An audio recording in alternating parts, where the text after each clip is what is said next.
So good morning, everyone, and welcome to the webinar, Een Oekraïense psycholoog in dienst. It's that easy. We hope that all of you will leave this webinar thinking, indeed, it is. We will see in the end.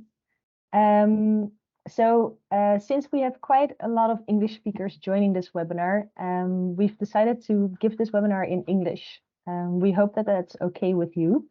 If this causes big problems for you, then please let us know in the chat. And also, please feel free to ask your own questions or your comments in Dutch if you feel more comfortable speaking Dutch.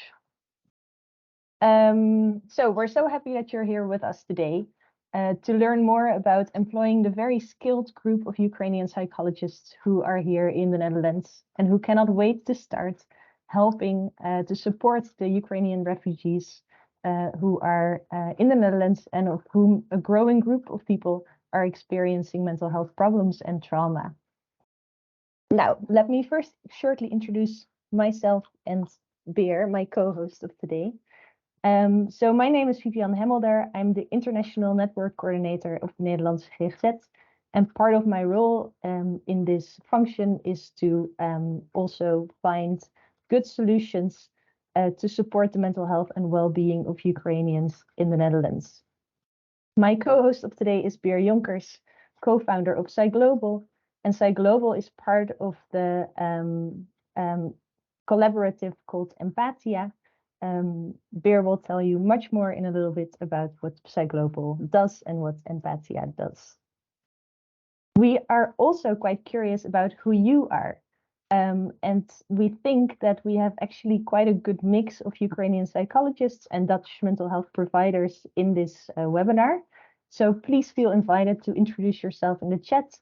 Let us know who you are, who you work from, and well, get to know each other a little bit. Who knows, maybe this webinar itself will already provide a good match. So let's take a look at the program now. So we will start with a presentation from Beer, who will tell us a little bit more about the mental health of Ukrainians in the Netherlands, the Ukrainian psychologists who are living and working here today in the Netherlands, and what it takes and what it means to make a good match between a mental health service and a Ukrainian psychologist so that they can work in a contract to help Ukrainian psychologists in the Netherlands. After that, we will have Julia Samsonova and regiebehandelaar Korma Poele here, who will tell us more about how it works in practice. So Julia works for Boei Limburg, and they will share more about their personal experiences and the lessons that they've learned in her employment there. After that, we have plenty of time for Q&A. Please ask all the questions that you have in the chat. We'll come back to them either already during the presentations, or otherwise we also have a lot of space for it afterwards. And then in the end, we will close and we will hope that you all go home with some very useful knowledge and handvatten, as we say in Dutch, to get to work. Let me see. What we wanted to do first, before we start, is to get a bit of expectations management and a bit of a feeling of how you think it actually is. Do you think that hiring a Ukrainian psychologist or Ukrainian mental health professional is easy, as we claim, or do you think it is not? So please take your phone, take a picture of this QR code, and it will lead you to a Mentimeter link in which you can answer this question. And then Beer will take it from there to see what your responses are.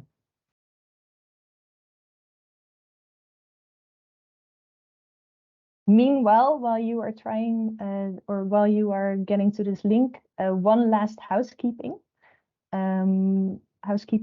announcement. This webinar is being recorded.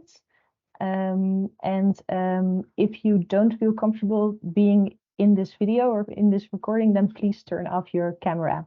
Then you will stay out of the recording. However, if you don't mind, then we would really invite you to keep your camera on because it's a lot more fun if we know who's all here with us today. We will share the recording and the presentations after the webinar, and also any other useful information that will be shared in the chat. Okay, I think everyone has had long enough of a chance to fill out the Mentimeter. So let's see what the results are. Yeah, so I'm going to share the other screen, and hopefully everyone can see right now this screen. I see that around 15 people have responded yet, and we are quite on average. So on a scale from 1 to 5, 1 strongly disagreeing and 5 strongly agree. So it's easy enough. We are on a 2.6, so it's almost exactly in the middle. I don't know if we are still waiting for people to respond. I think it's best that well, people can still respond, and maybe by the end of the presentation today, we can go back to this answer and see if there's a change. But I don't see any other people. Someone who disagrees with the question. Maybe Isabella, you could elucidate on that shortly.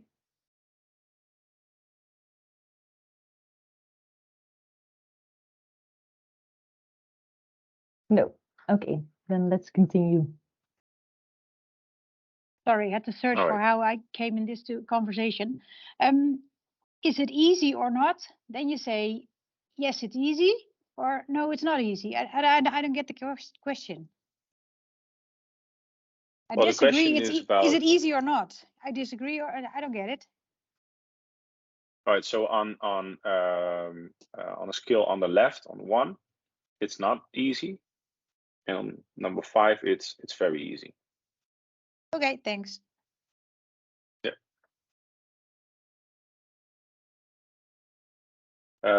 Well, there's one more. Maybe that was Isabella. So we are exactly in the middle right now. So it's interesting. I think we can also maybe later analyze if this is because people are answering 2 or 3, or some of them are answering 1 and some of them are answering 5. That would be even better. So I'll go back to the presentation. I also can give some people the ability to go back to the QR code once more. So if people still want to vote, they can do this here. So feel free to or make a picture or scan it with your phone. So Vivian already introduced me. So I'm Bejonkas, co-founder and director of PsyGlobal, and we try to explain you a little bit today about what we do, what our role is also in the Empathia program. So first of all, the Dutch mental health system for us comprises of 4 levels of stakeholders, which will mean the following: is that what we try to do is we try to help mental health clients by connecting them with mental health professionals that can work within mental health organizations, that work within the mental health market and policy.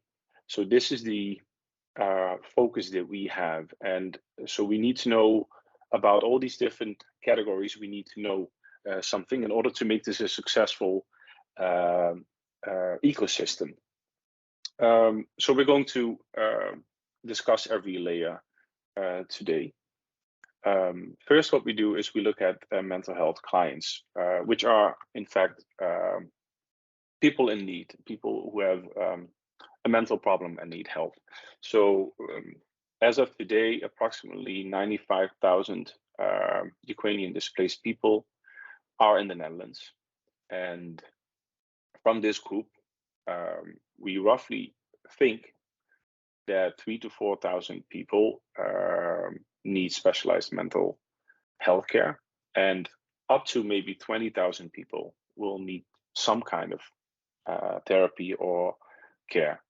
And this is also when we look at this group based on a survey that was done after the first Russian invasion in 2014, we see that when we look at these mental health problems, that they consist of, well, the most common ones actually, depression, anxiety, and PTSD, and of course also some other issues. But in general, this is sort of what we can expect of people in need, which we call mental health clients. We will elaborate a little bit more on this later to get this more into scope. So in the Empathia program, we have different partners, but Opora is one of the partners, and we try to, on the one hand, get a very clear view of what is the demand, so what is actually needed, and on the other hand, PsyGlobal is focusing on how can we actually find, for instance, mental health professionals like psychologists to help these people that are in need. So first, to actually get a little bit more of an insight on the demand, we look at what Opora is doing within the Empathia program. So therefore, a colleague of ours, Yeva, will join, and we'll explain a little bit more about the demand. Let's see if Yeva is here. Yeah, hello. Yes. Hello, everyone. Nice to meet you today, to join you. And as you now can see on the screen, okay, I'm Yeva, I'm a psychologist from Empathia team. I'm Ukrainian, I come from Ukraine when war starts, and I'm happy to join this project to help Ukrainian people, to help Ukrainian psychologists. And as you can see in our slides, that from May, when we start work, we have already approximately 500 requests, and you see numbers that most of requests are from adults, a small amount from about kids, and also we have group requests. Actually, these numbers will all the time growing and changing, and we know it because Ukrainian people already have experience from the war 214, and we see how it works and how it changed. What's important to say is that we see a dynamic of mental health problems, how it changed with time, because already people in war starts like more than 1.5 years ago, so it will be 2 years. And at the beginning, it was a request more about I feel bad, I feel sad. It was more like emotional things. Now we have a complex request about how it affects me and how it's changed my life and how it goes worse down and down. And also we can apply to World Health Organization information that, for example, depression is one of the most hard diseases, and one of it's on a first place of disabilities, working disabilities for people. And in 2025, they expect it will be number 2 in the world. So we can see that it's very important to help people at the beginning to prevent this, because otherwise it will take much more efforts for specialists and for people and for other institutions to help people, because it will be a big and complex problem later. Also, I want to a little bit light questions with which people are coming to us, because in our slide you will just see regions where the most amount of request coming from. And actually it's you can see it, it's North Holland, South Holland, North Brabant. We see actually we can compare it with the situation how people was coming to Netherlands and what was the first hub that helped people. And also we can see that it's the area where the most Ukrainian people live, and actually where the most Dutch people live also. The most population live in these areas, that's why. And also we can talk about information, that information in this area faster growing, they know more about projects that help, and that's why they give more requests.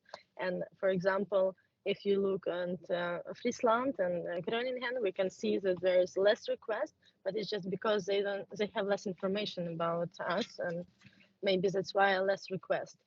And also I want to say that requests are at the beginning, when we just started on May, a request was more about how information, how can I do it?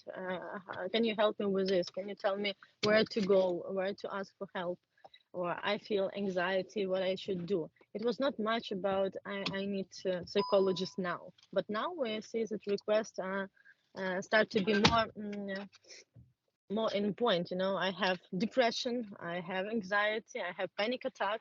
I have it like already few months, and now we see that a lot of requests are coming to us, but it's requests for doctors. That's a request that need medical help, because at the beginning it was more preventive and we can help much more, and now we're more like, okay, you need to go there, okay, you need to go in this institution or there, and it actually shows that help need now.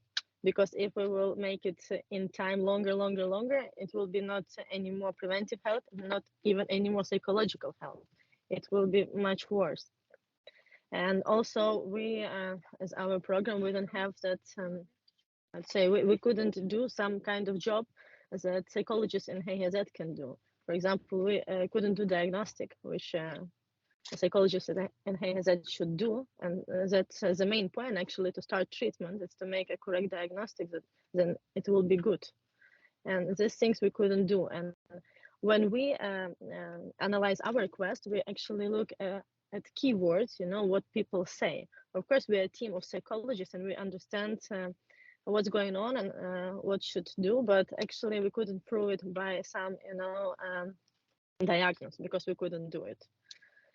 And about a question, is it hard or easy to help Ukrainians or to place Ukrainian people to work? Of course, it's not so easy. Of course, it's need to be complex work of different specialists that should be all together, helping, working together. But actually, it will give a very good feedback for all of us, because we will see how this numbers of requests should be different. I couldn't say that it will be low, but I think that the quality of this request will change, and then it will be maybe, I think the main point, to make it more information line, where people will know, okay, it's good, I have where to ask questions, I have my answers, and I will be good. Because a lot of people really need psychological support, which is not just talk, it's not just information, it's something that they will get from professionals. That's our actually job, to move them to the professionals and to find these professionals to them. Yeah, thank you. If you have questions to me, I can answer.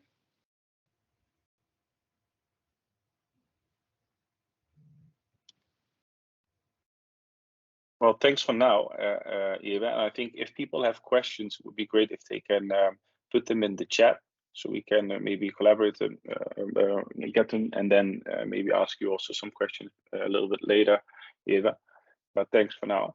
I think it is very clear that there is a demand. There is a lot of people that need help, and thanks to the also the Empathia website and also the helpline. You can go on this website. It will be in Dutch, it will be in English, it will be in Ukrainian, so it's easy accessible, and you can easily reach people that will have the first talk with you, and also try to decide a little bit what is maybe the problem that you're facing. So this will get more and more expensive, and gives us a more and more clear view, which will help a lot. So then we actually have the first layer of the mental health client, like where are they, what are the problems, how many, and then they need to go to a mental health professional. And the good thing about well, what we at PsyGlobal try to focus on is try to find these mental health professionals. And there are two ways to do this. You can look at the Dutch mental health professionals, but among these 95,000 Ukrainian displaced people that are in the Netherlands, there are also a lot of good and qualified and experienced psychologists. So what we try to do together also, of course, with Opora within the Empathia program, is to find all these psychologists and to get an overview of what we have. So now within the database, we have roughly 160 Ukrainian mental health professionals that are available.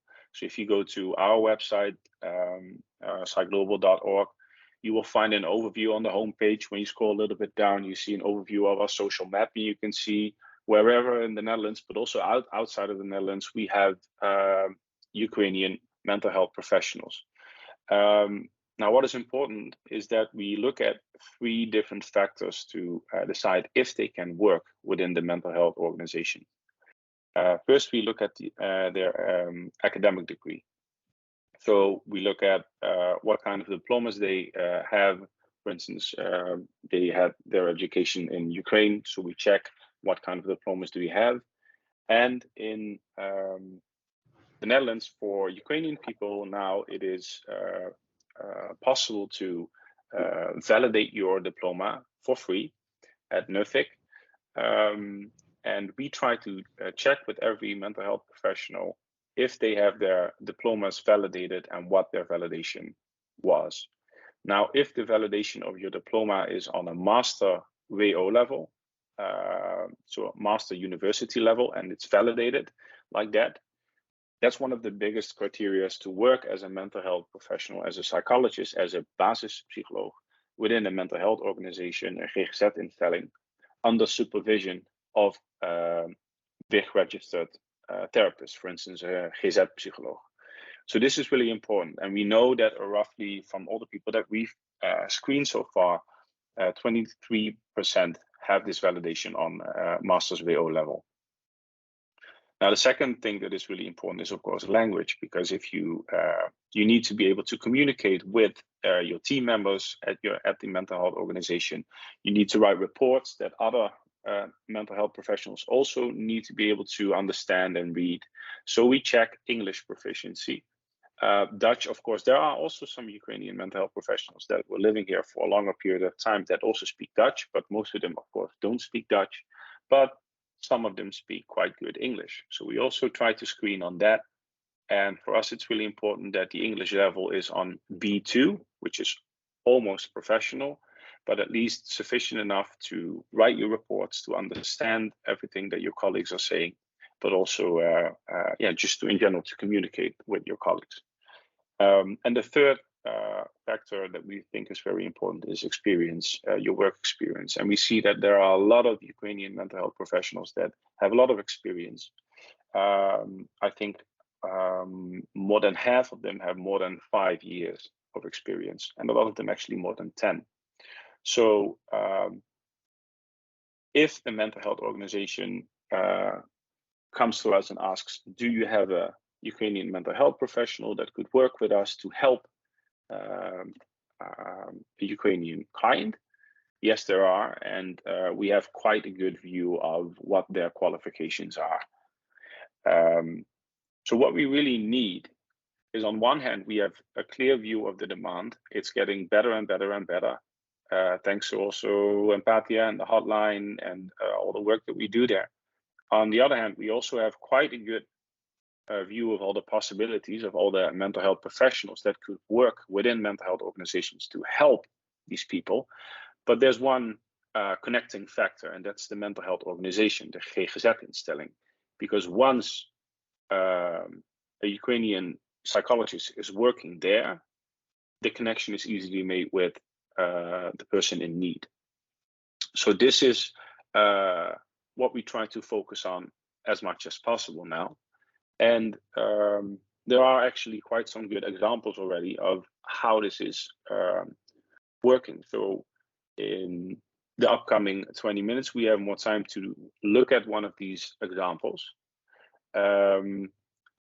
But before we do, because I've already talked a little bit and Yeva also already talked a little bit, if there are already some questions about what we said, we could have some time, I would say 5-10 minutes to discuss some questions. And if there are no other questions, we can of course move forward to the example. I think I just need to look into the chat. I saw one question. Yeah, there was one question about if someone needs care and they want to be referred to a mental health organization, how does this go? Well, it's exactly the same way as for a Dutch person. So a Ukrainian person in need of help needs to go to a GP, to a general practitioner, to a huisarts, and then the huisarts, in case the huisarts thinks that this is the best thing to do, needs to refer the patient to the client to a mental health organization. Now, the mental health organization can always provide care for these people because all the care for Ukrainian displaced people in the Netherlands is covered by the RMO, the Regeling Medische Zorg Ontheemden. So all the care that is provided by a mental health organization is covered by insurance. And also for the client, this is important, that all the care that they need doesn't have any extra cost, so they don't need to pay for any extra cost. So that was one of the questions that I saw. I have one other question for you, Beer. Because you said that there are some requirements, basically, like people need to have a master's degree, people need to speak B2 level and have some experience for them to be able to start right away in a mental health service. How big is the pool of Ukrainian psychologists that you have ready to start right now that meet these requirements? It's around I would say 25%. Olga knows this specifically, but it's roughly around that number. And it's also hopefully growing. On the other hand, we are also looking at all these people who don't meet these qualifications, so who don't have a master validation, especially that one. We see that a lot of people get their diplomas validated on bachelor level, which is actually too bad because we talk about a lot of people who have a lot of experience, but just happen to got their diplomas 15 years ago, and the educational system was quite different from the educational system in the Netherlands. So they automatically get their diplomas validated on bachelor level, but we're talking about very experienced psychotherapists. So what we try to work on now also with different partners is to see if there is a different position or a different way that all these psychologists could eventually also work within mental health organizations, where the care that they provide is also covered by the RMO, because this is really important, because in fact everyone can work as a psychologist, but to get this covered by the health insurance, and also to make sure that this is actually a regulated system and like the standard route also for Dutch people. Yeah, this is still a thing that we need, that we are trying to solve. Yeah. Sorry, but at least 25 to 30 people readily available and a big pool to come. And some are already working. Yeah, some are already working. Yeah. Can I ask the question? Sorry, can you hear me? Yeah? Very good. Yeah, okay. I just have one question. My name is Natalie, and actually my first specialty is English teacher and French teacher, and I got my dual qualification, but also my dual diploma improvement from the Ministry of Education in the Netherlands.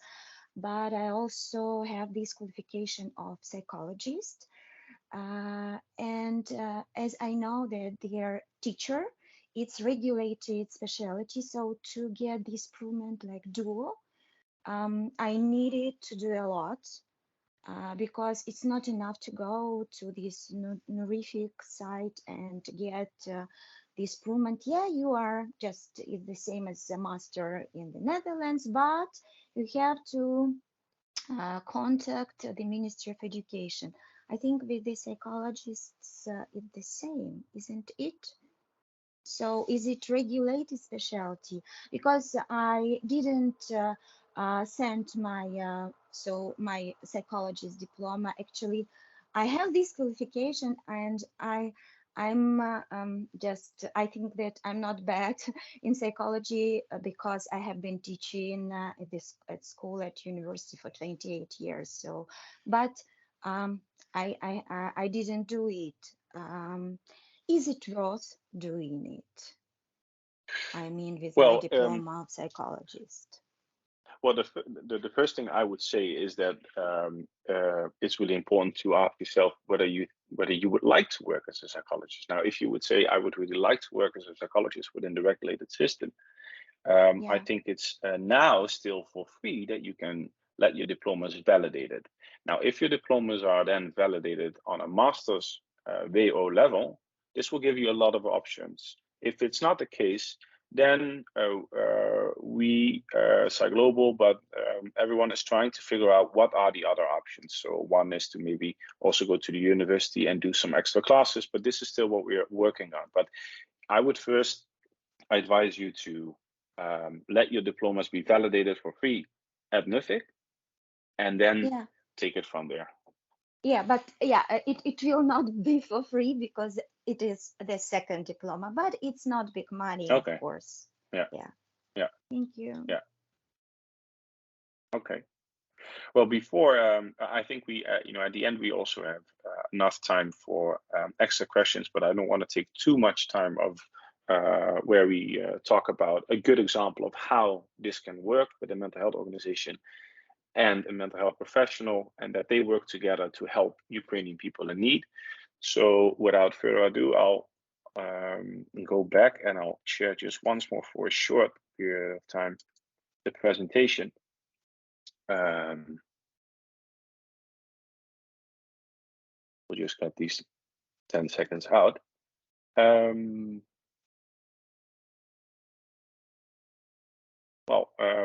We go to Boei Limburg, and I'll first give the word to, I think, Julia.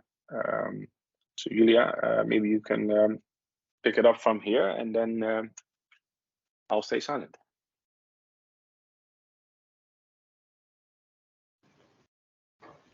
Hello.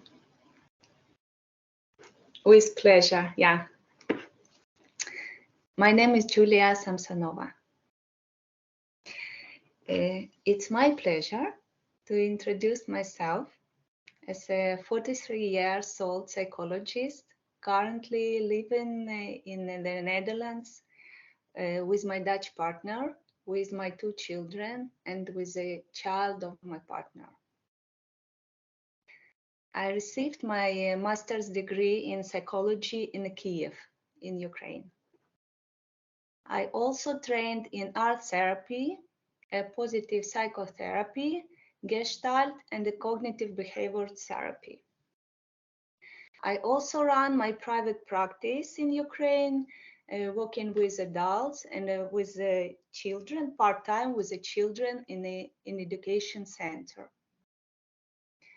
Unfortunately, due to the outbreak war in my hometown in Donetsk in 2014, my family and I were forced to leave everything behind and start anew in Kiev.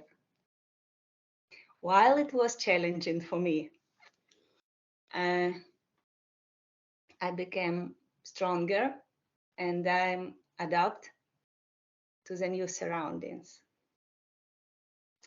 However, the war also followed us in Kiev. And the last year, in 2022, in February, I fled the country and I came to the Netherlands.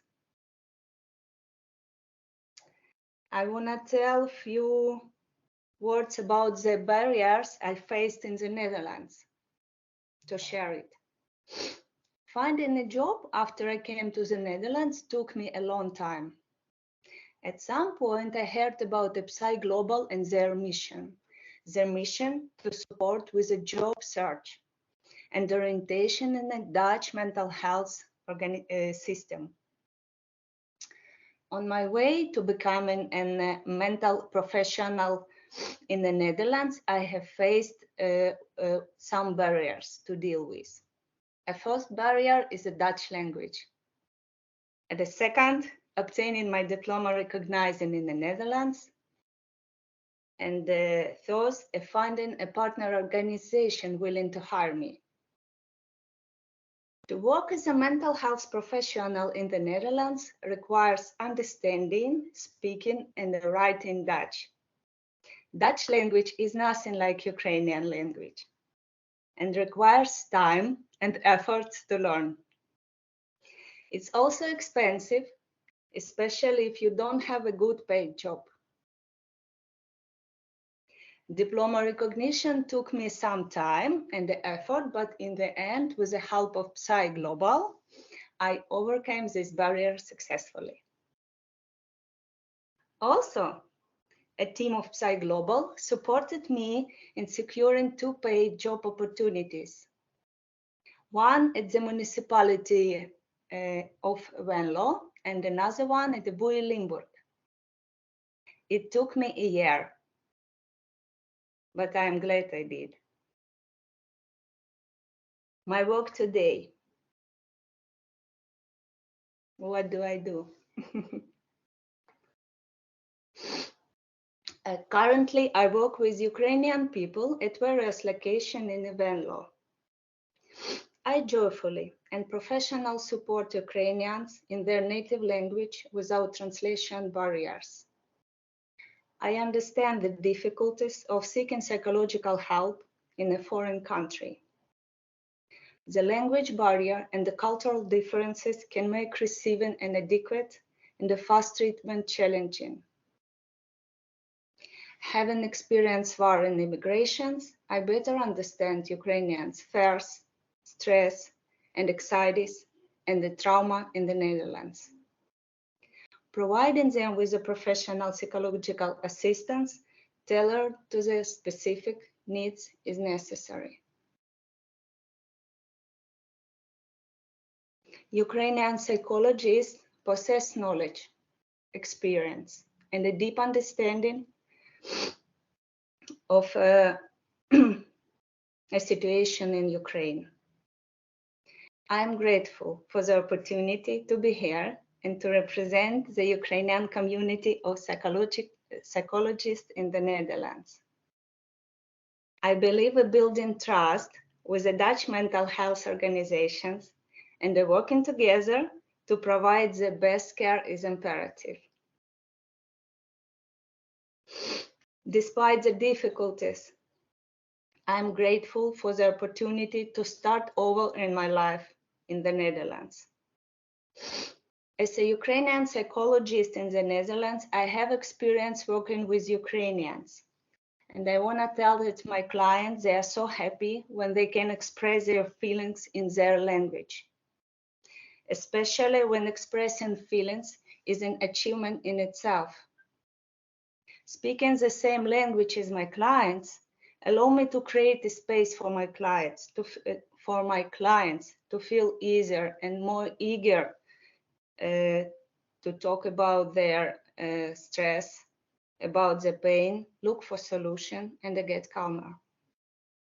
Sharing the language in the same cultural background accelerates the creation, trustful relationship, and a positive atmosphere. As a famous British writer, Angela Carter, once wrote, "Language is a power, life, and the instrument of culture, the instrument of domination and deliberation." With no doubt, the language in psychologist-client relationship is, in this sense, the instrument of liberation. Thank you. Any question? Welcome. I need to hear that. I need to know where that quote is from. Really nice. Thanks for your story. I think before we go to questions, maybe it's good that Korma also you share your experience, because you work together, of course, with Julia. Yeah. Yeah. Thanks a lot, Julia, again. And of course, if we have questions later, then we can discuss them all together. Korma, maybe you would like to also say something. Yes. Thank you, Julia, for your story. Yeah, my name is Korma Poelen. I work as a GZ psycholoog at Buy Limburg. Buy Limburg is a small organization.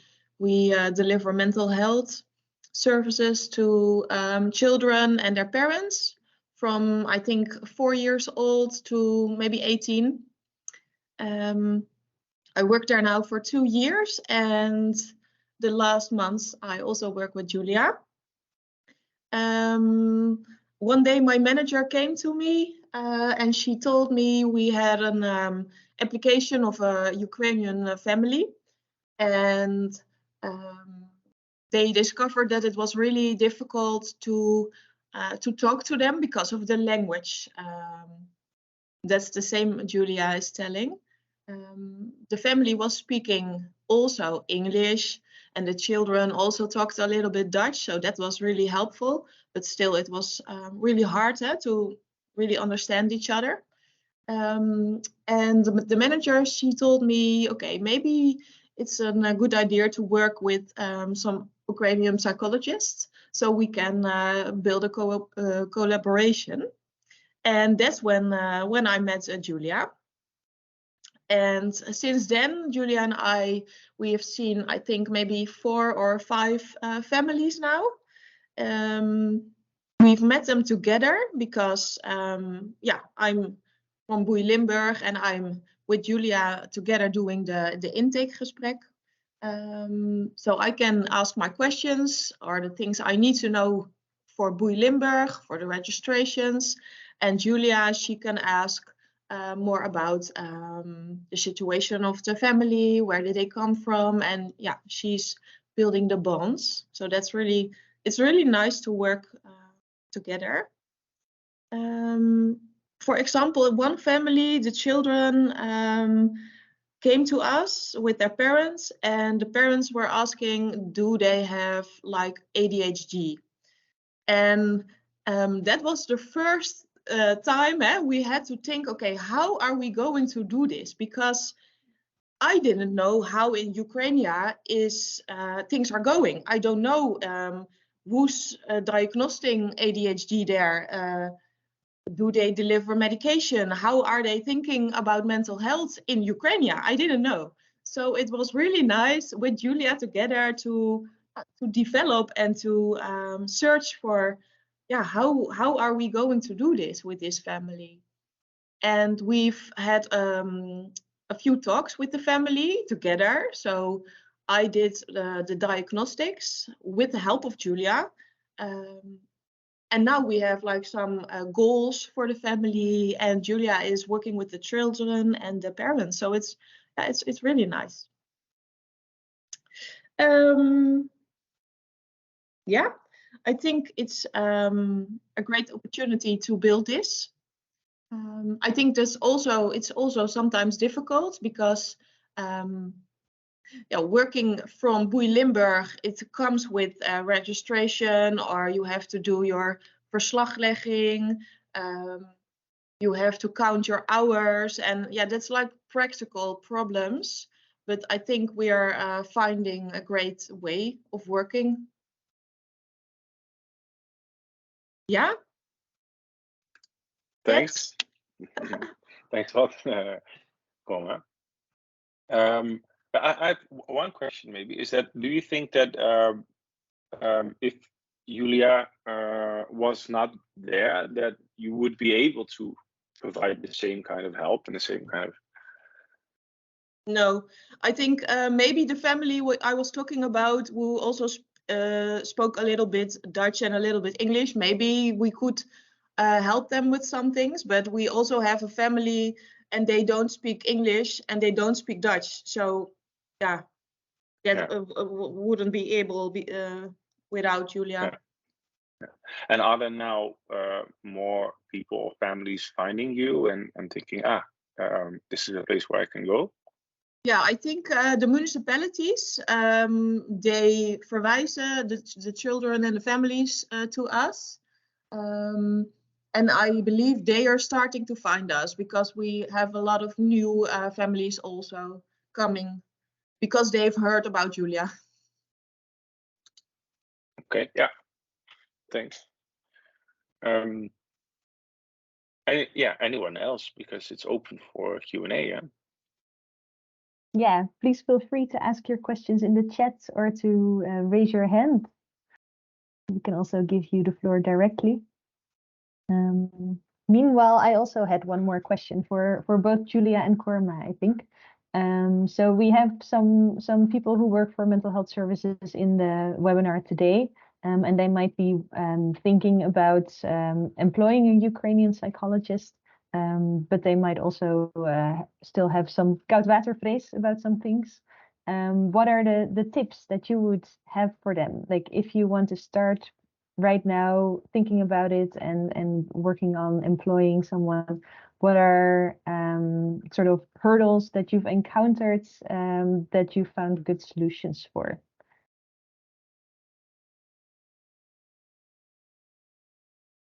Yeah, I can tell about my own experience because I found it difficult to really understand how it's working with,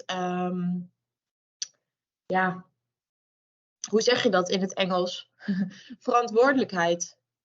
Responsibility. Yeah, with responsibility, because as a GZ-psycholoog, you feel like you have the responsibility for the treatment and the diagnostics and stuff like that. And in my team, I work with colleagues who have an SKJ-registratie, or they also have like a master degree or whatever. And it was, for me, it was difficult to understand, okay, how is this working when I'm working with Julia, who does not have like the SKJ-registratie. But in the end, I learned that there are exceptions in working with people who do not have the SKJ-registratie. And when I understand it, it was, for me, it was okay. I thought, okay, this is a good, this is good working for this way. And how have you designed the responsibility other ways? Because you're the supervisor also then, I think, of Julia. Do you have regular meetings, or how do you? Yeah, we talk to each other. Maybe once a week, I think, and we email a lot. And I think, and that's really nice with working with Julia and getting to know each other, because that's also building trust in, okay, what do we have on each other. But when I'm calling with her, she also tells me, okay, I'm ticking this and this. What do you think? And then we set some steps, and we will follow them. So she keeps me posted, and that's really great. And it's the same. It's the same when working with my other colleagues. If you're together in a family. And it helps that you can work together in English, I guess, for that. Yeah. Rob has a question in the chat. He asks, did Julia have to get a big registration?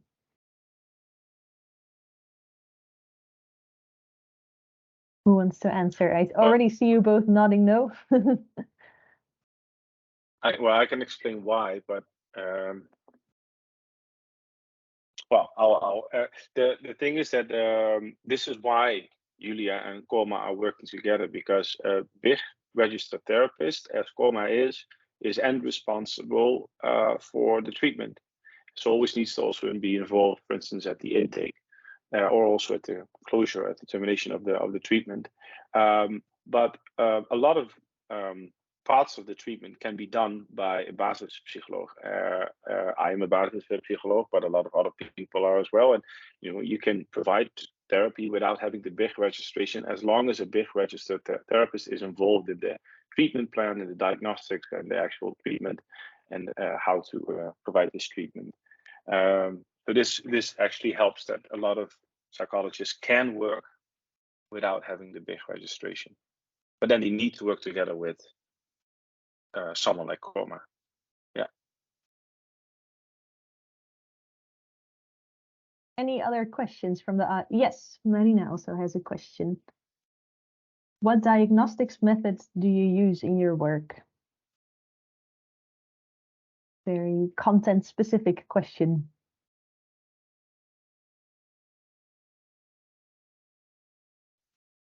Is that a question for me, maybe? I don't know. For you or Julia, I think. Yeah. Yeah, it depends. In the intake, we just like have a talk with the family and the children. But for this question about does our children have ADHD, yeah, I use the same methods I always use, like asking about the development, some questionnaires, talking to the teachers, seeing the children and also the parents. So yeah, it's a lot. It's like really broad,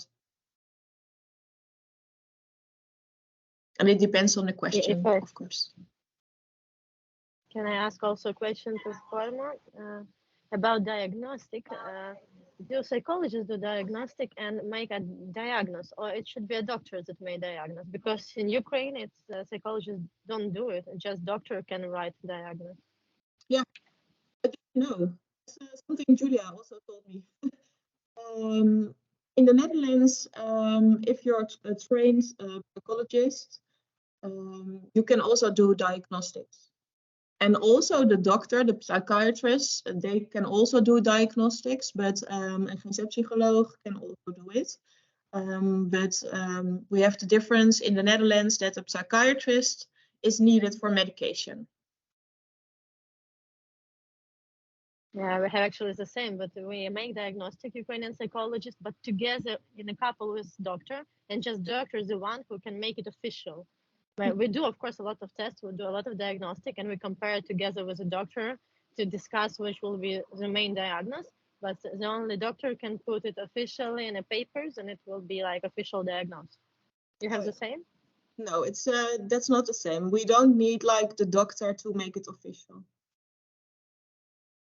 Oh, okay, thank you. And it can be, it should be special psychologist who just diagnostic psychologist, or it's any big registered psychologist though? Yeah, that's a good question. I think it's about yeah. You need to have like some specializations, but it's more about Beer. Misschien kan jij dat uitleggen. Yeah. Well, from what I understand is that a psychologist can, yes, do all the diagnostics, the instruments, the questionnaires, and then decide, right, I think that this is the diagnosis. But then, of course, always has to discuss this with a big registered psychologist in order to make it like this is the diagnosis that we start the treatment on. And without that, the treatment is not covered by insurance. So I think sort of it's a little bit the same like in Ukraine, but it's not only a doctor, it can also be a psycholoog, or you have different big registered positions. In short, it's psycholoog, psychotherapeut, or clinical psychologist. So that's normally how it works. And then there are some people who work as, for instance, psychodiagnostisch medewerker, who are more specializing in just the diagnostics. So they only do diagnostics with a lot of tools. And most of the times it's when a lot of people have very specialized problems and they need specialized diagnostic tools. Yeah. We have 2 more questions in the chat. I think the first one is a very good lead up to this conversation. So there are differences between the 2 countries. There are differences in how you work also. So Ed Schuur is asking, what is your main profit in working together? And I don't know, Ed, you can definitely interrupt me if I misinterpret, but I think also, what do you learn from each other? Yes, of course. My main goal is to see if they are helping us in their way. What's our profit? What is our main profit, and what do we earn in time? Who wants to answer? I think Cormac can answer it, maybe. Yes, I think the greatest profit is that we can help the children and people from Ukraine who need like mental health care, because I think otherwise we wouldn't be able to help them because of the language problems and also the culture and things you need to know about Ukraine. And in time, I think when I didn't work with Julia and I tried to help this family, I think it would be like so much more time to get to know each other and to understand each other in language issues and so. What do you think, Julia?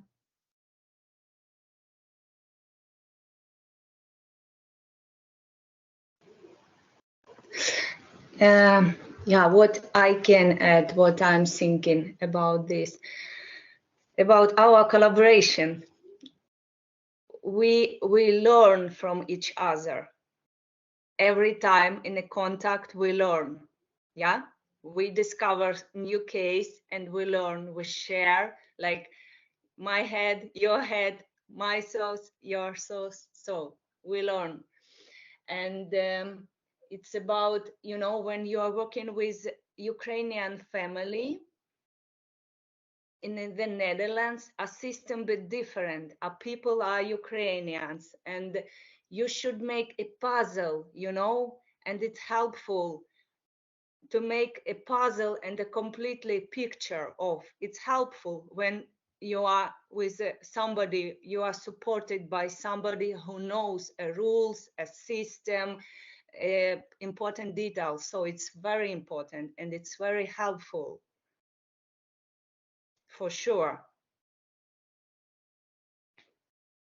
I think that's. Oh, Barry, go ahead. Yeah, no, Vivian. Yeah, because due to the time, I thought, but you also wanted to say something about that. Yeah, the same. I think I wanted to suggest that maybe this is a beautiful way to close the webinar.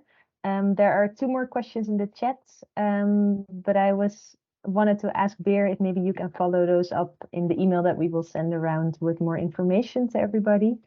I want to thank everyone who has been here today for attending, for contributing to the discussion with very valuable questions, and a special thank you to the speakers.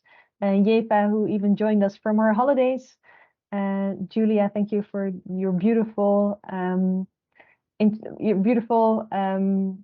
do you call it? Betoog, I wanted to say in Dutch, but story about why it is so important that Ukrainian people can speak to a Ukrainian psychologist. I think you showed that very clearly, and I think that shows also why we're here today on this mission. To get more Ukrainian psychologists employed. Please know to find us. You can find me at the Nederlandse GGZ. And also definitely take a look at the website of PsyGlobal and Empathia, because Beer and Olga and their colleagues can mean a lot for you in both for the mental health providers and for the Ukrainian psychologists in making sure that all the paperwork is in order and that you find a really good match with each other.